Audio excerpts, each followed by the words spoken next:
কোন মুখে দাঁড়াবো তোমার সামনে দয়াল আল্লাহ গো, কোন মুখে দাঁড়াবো তোমার সামনে, কন্যা কোন মুখে দাঁড়াবো তোমার সামনে দয়াল আল্লাহ গো, কোন মুখে দাঁড়াইব তোমার সামনে। কোন মুখ নিয়ে দাঁড়াবেন? যদি ইবাদত বন্দেগী আল্লাহ পাকের হুকুম আকাম মেনে যদি আমরা যেতে পারি, আল্লাহ রাব্বুল আলামিনের সামনে দাঁড়াতে পারি, তাইলে আমরা আল্লাহ রাব্বুল আলামিনের সামনে আমরা দাঁড়ানো সম্ভব হবে। আর যদি আমাদের ইবাদত বন্দেগী যদি না থাকে, রিপোর্ট ভালো না থাকে, তাইলে আল্লাহ রাব্বুল আলামিনের সামনে কঠিন কিয়ামতের ময়দানে এ মুখ দেখানো সম্ভব হবে না। ঠিক কি না?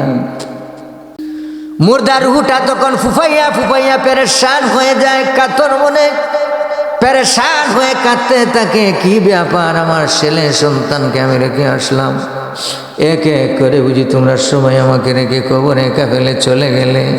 আহা, এই কবরটা বড় কঠিন যায়। তখনই আল্লাহ রাব্বুল আলামিন বলেন, বান্দারে তুই কান্দিস না, তুই কাঁদবি না, আমি রাব্বুল আলামিন তোর আপন হয়ে গেলাম। আরে যখন তোমার কেউ ছিল না তখন ছিলাম আমি, এখন তোমার সব হইল পর হইলাম আমি।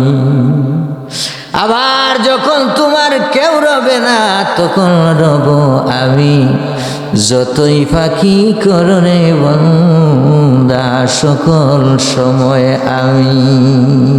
সুবহানাল্লাহ। আল্লাহ পাক বলেন, বান্দারে তুই একা না, কবরে আমি তোর আপন হয়ে গেলাম। ভালো কাজ যদি করে আসতে পারিস, ভালো নেক আমল যদি নিয়ে আসতে পারিস, তাইলে আমি রাব্বুল আলামিন তোকে সাহায্য করব। তোর কোনো চিন্তা নাই, লা খাউফুন লা তাহজান লা খাউফুন, তোর কোনো চিন্তা নাই, কোনো টেনশন নাই, কোনো ভয় নাই।